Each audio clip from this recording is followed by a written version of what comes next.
Mulai. Shalom anak-anak ibu. Shalom anak-anak ibu. Oke, apa kabarnya hari ini? Sarapannya tadi kalian semua? Oke, bagus. Berarti semangat-semangat ya. Sebelum kita memulai pembelajaran kita ibadah singkat dulu ya. Kita bernyanyi dari Kidung Jemaat nomor 3, kami puji dengan riang. 3, 2, ya.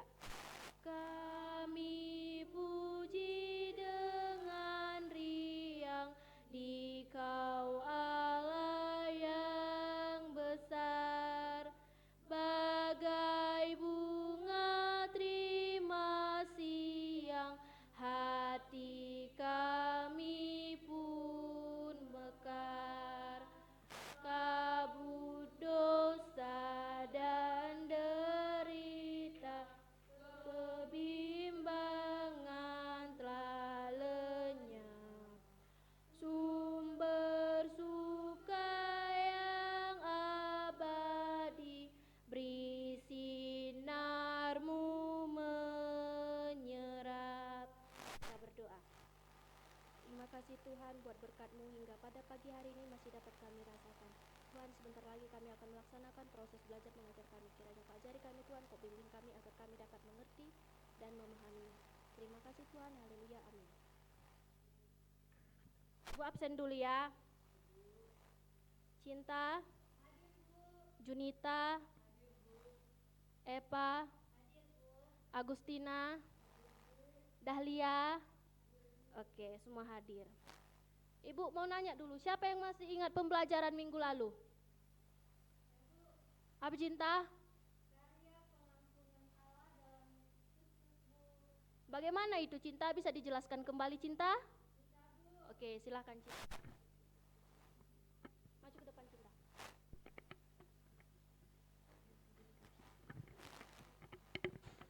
Nah, yang saya ingat minggu lalu pembelajaran kita yaitu karya pengampunan Allah dalam Yesus Kristus. Nah, yang dimaksud dari karya dalam pengampunan Allah dalam Yesus Kristus yaitu Yesus telah menyelamatkan kita dan mengampuni kita dari segala dosa-dosa kita. Maka kita sebagai ciptaan Tuhan, kita juga harus bisa mengampuni sesama yang telah melakukan kesalahan kepada kita. Sudah, Bu. Oke, silakan duduk Cinta. Beri tuh. Siapa lagi yang ingat? Junita? Ingat pembelajaran minggu lalu? Itu loh, tentang Allah mengampuni. Bagaimana Allah mengampuni? Junita kan pernah mengampuni kan? Oke, jelaskan Junita. Maju ke depan Junita.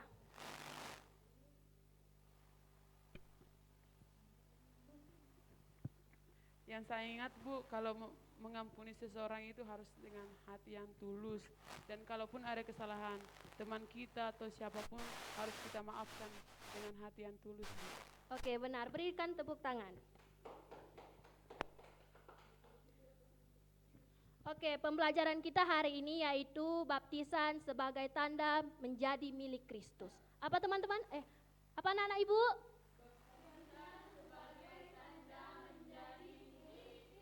Oke, benar. Lalu di sini ada ibu tulis memahami arti baptisan menurut Alkitab. Baptisan berasal dari bahasa Yunani, yaitu baptizo, berarti menyelamkan atau mencelupkan. Dalam Injil Markus 7 ayat 4, Lukas 11 ayat 38, dampak adat istiadat Yahudi mengenai pembasuhan anggota tubuh dengan air sebagai simbol pembersihan diri. Adat kebiasaan ini berkaitan dengan makna baptisan sebagai pembasuh atau pembersih dengan air. Tunjuk tangan dulu siapa yang udah pernah dibaptis waktu kecil? Yang sudah pernah dibaptis? Semua udah pernah? Abdel udah pernah atau belum? Sudah, oke, bagus. Lalu arti baptisan dalam Alkitab Roma ayat 6 sampai Roma 6 ayat 1 sampai 6. Buka dulu Romanya. Bawa Alkitab semua kan? Roma 6 ayat 1 sampai 6.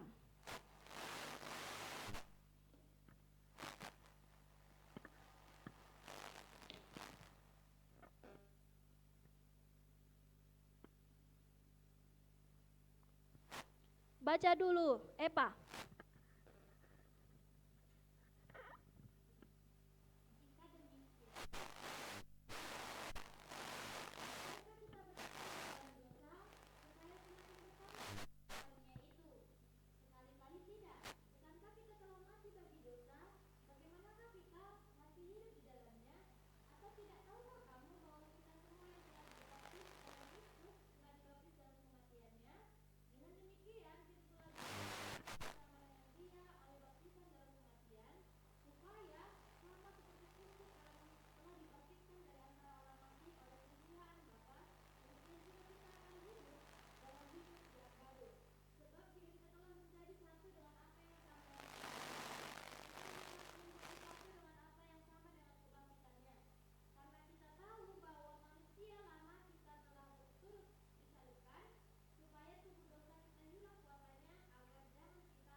Oke. Di sini kan dikatakan arti baptisan dalam kitab Roma 6 ayat 1 sampai 6. Nah, anak-anak Ibu cari dulu apa maknanya, apa artinya. Arti baptisan dalam kitab Roma ayat 6 ayat 1 sampai 6. Dicari dulu ya, nanti Ibu panggil satu-satu. Harus dapat loh.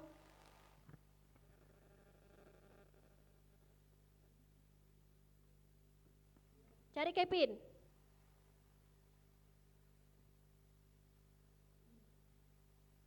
Siapa yang udah dapat? Cinta, maju ke depan.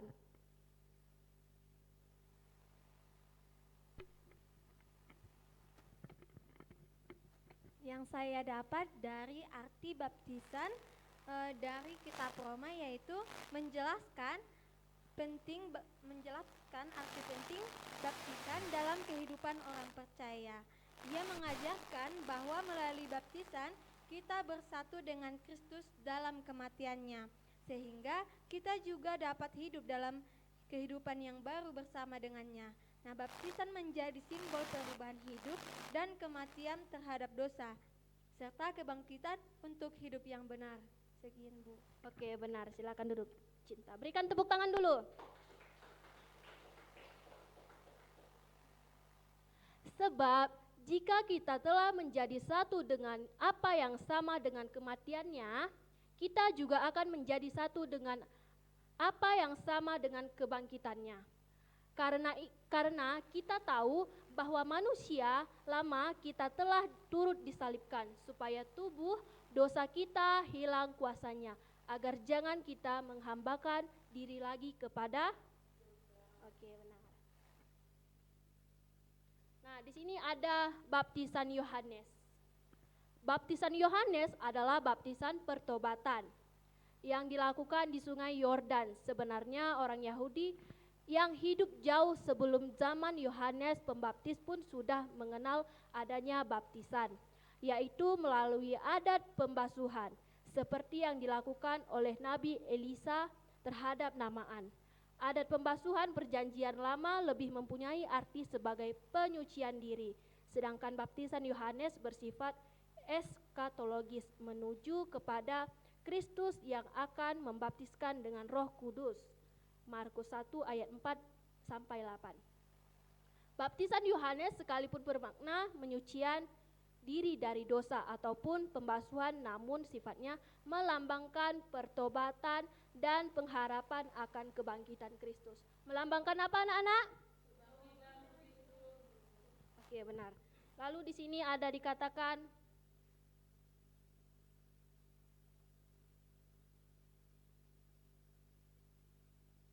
seperti inilah contoh baptisan Yohanes. Yohanes membaptis Yesus. Nampak? Lalu baptisan anak-anak. Baca dulu Junita. Enggak usah. Kevin aja. Kevin nggak pernah ibu dengar suaranya. Baptisan anak-anak. Gereja mengakui dan melaksanakan baptisan anak dari usia bayi dan baptisan dewasa. Tetapi ada juga beberapa gereja yang hanya mengakui baptisan orang dewasa. Dalam Injil Lukas 18 ayat 16a, kemudian Matius 19 ayat 14a, Markus 10 ayat 14a, Yesus memarahi murid-muridnya yang ingin menghalang-halangi anak-anak datang kepadanya. Dia mengatakan, biarkanlah anak-anak itu datang kepadaku, jangan menghalang-halangi mereka. Yesus memberkati anak-anak. Maka baptisan anak-anak memiliki dasar dalam Alkitab bahwa Yesus sendiri menyambut anak-anak dan memberkati mereka. Jadi baptisan anak-anak memiliki dasar dalam Alkitab. Begitu pula baptisan orang dewasa. Injil Matius 28 ayat 19 sampai 20. Di sini ada baptisan anak-anak. Baptisan anak-anak berarti kalian udah pernah lah dibaptiskan waktu kecil. Kecilnya? Bayi? Semua waktu bayi atau ada dewasa? Waktu dewasa? Bayi semua? Oke. Lalu di sini ada contoh. Contoh dari baptisan anak-anak dan dewasa. Ini baptisan yang sebelah kanan baptisan anak-anak dan yang sebelah kiri baptisan dewasa. Baptisan anak-anak bisa dilakukan oleh pendeta dengan cara dipercik atau di kepalanya dibasuh dan mukanya dibasuh juga. Kalau baptisan dewasa dicelupkan ke air. Seperti itu ya anak-anak ibu.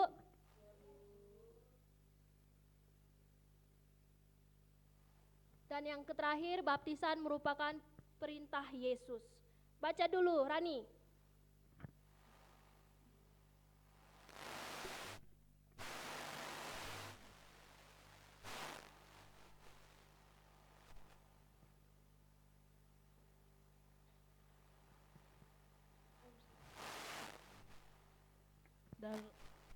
Dalam Injil Matius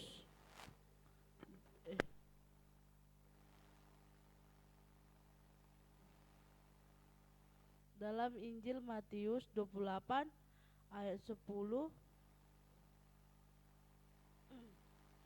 dalam Injil Matius 28 ayat 19 sampai 20, Yesus meminta murid-muridnya untuk pergi ke seluruh penjuru bumi, kabarkan Injil Kerajaan Allah, dan baptis orang-orang percaya dalam nama Bapa, Anak, dan Roh Kudus. Yesus menginginkan agar keselamatan diperluas mencakup seluruh bangsa, keselamatan yang pada mulanya dipahami hanya milik bangsa Israel sebagai umat pilihan. Kini diperluas Yesus menjadi milik semua bangsa. Setiap orang dari berbagai bangsa yang percaya kepadanya menjadi muridnya. Tandanya adalah melalui baptisan dan mereka pun menerima anugerah keselamatan. Jadi unsur percaya amat penting dalam baptisan, yaitu hanya orang yang percaya kepada Kristus dan orang yang bertobat yang akan menerima baptisan kudus. Terima kasih buat Rani. Jadi arti baptisan itu ialah percaya kepada Kristus dan orang yang bertobat yang akan menerima baptisan kudus. Nah, di sini ada tugas kelompok. Bentuklah 2 kelompok besar, kemudian bacalah bagian Alkitab dari kitab 2 Raja-Raja 5 ayat 1 sampai 14. Kitab ini bercerita mengenai Naaman yang disembuhkan dari penyakitnya karena diminta Nabi Elisa untuk mandi 7 kali di sungai Yordan dan dia pun sembuh. Baca pula Injil Markus 1 ayat 4 sampai 8 yang bercerita tentang baptisan Yohanes Pembaptis. Yang menjadi tugasnya yaitu apakah makna baptisan menurut bacaan Alkitab yang kamu baca. Bagi dulu 2 kelompok, bagi. Junita sini.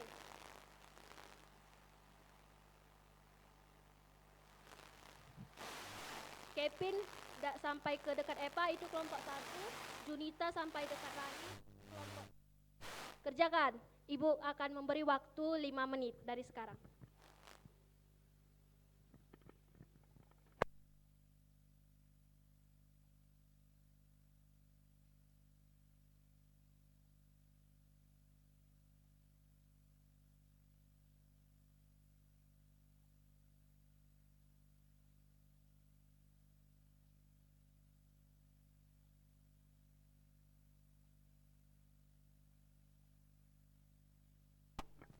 Kelompok 1 udah siap? Belum? Kelompok 2 udah siap? Oke, silakan maju. Perwakilan aja ya, Junita. Dua raja-raja. Siapa yang Markus 1 ayat 4 sampai 8 dari kelompok Junita?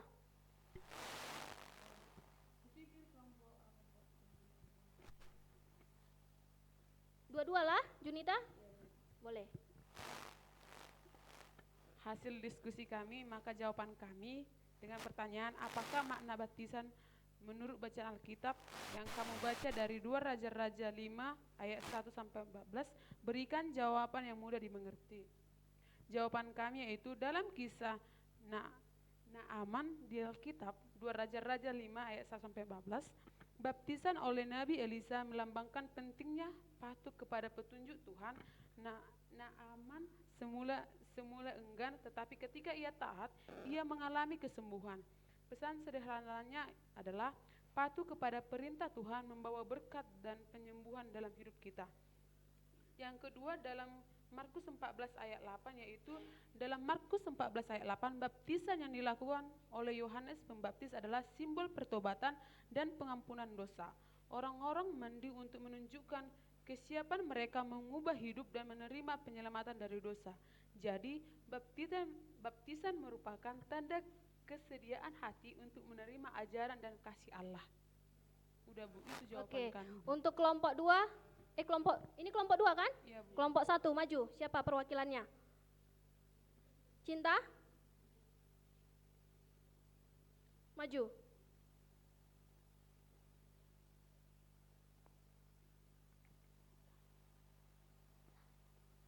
Belum siap? Cari dulu, cari cepet.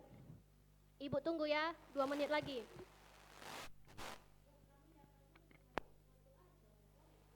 Yang satu, harus dua-duanya. Harus dua-duanya.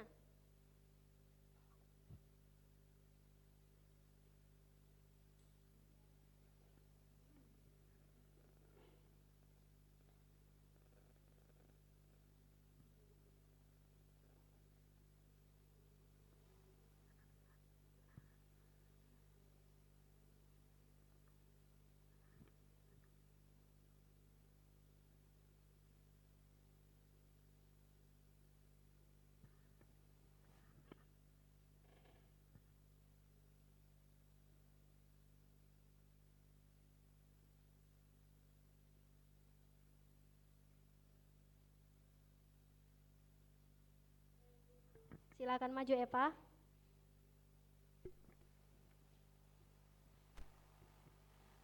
Kalau dari cerita itu Bu, dari kitab 2 Raja-Raja pasal 5 ayat 1 sampai 14, di situ dikatakan Naaman disembuhkan dari penyakitnya. Jadi menurut cerita itu baptisan itu bisa menyembuhkan segala penyakit gitu Bu, termasuk penyakit jasmani ataupun penyakit rohani. Kalau yang di Markus 1 ayat 4 sampai 8 itu, di situ dikatakan baptisan Yohanes Pembaptis. Makna baptisan itu kalau di ayat itu kayak mau mempersiapkan diri untuk kedatangan juru selamat Bu, yaitu Yesus Kristus. Oke, semuanya benar. Berikan tepuk tangan dulu untuk kita. Jadi Ibu mau nanya dulu, siapa yang belum paham tentang materi kita ini? Udah paham semua? Apa tadi judul materi kita? Oke. Nah, yang menjadi kesimpulannya yaitu ini. Baptisan adalah salah satu sakramen dalam gereja. Baptisan kudus merupakan tanda seseorang menjadi bagian dari persekutuan orang percaya yang telah bertobat dan bersedia hidup baru dalam anugerah Yesus Kristus. Apa? Hidup baru dalam? Oke, benar. Gak ada yang mau kalian tanya? Udah ngerti semua? Oke. Karena kita sudah selesai, Ibu ada tugas untuk dikerjakan di rumah ya. Yang menjadi tugasnya yaitu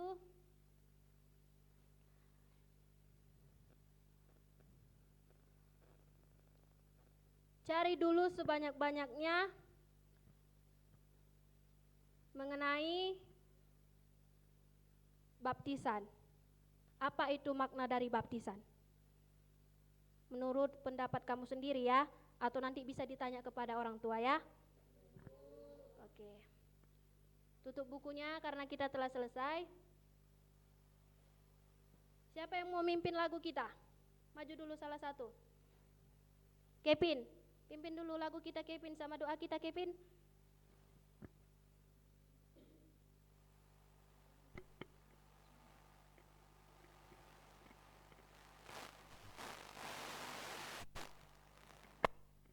Teman-teman, mari kita bangkit berdiri.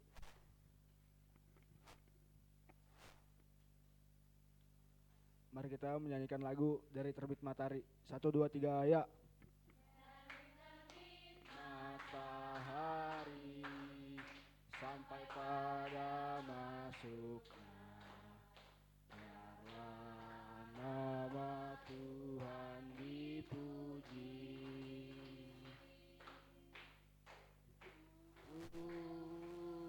Puji Tuhan, puji Tuhan, dari terbit matahari sampai pada masuknya, biarlah nama Tuhan dipuji. Teman-teman, silakan duduk.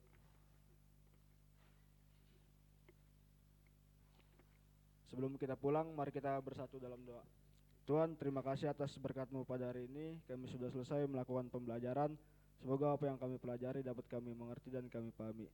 Sebentar kami akan meninggalkan kelas ini. Lindungi kami dalam perjalanan pulang tanpa kekurangan suatu apapun. Terima kasih Tuhan. Amin. Oke, silakan pulang anak-anak Ibu. Shalom.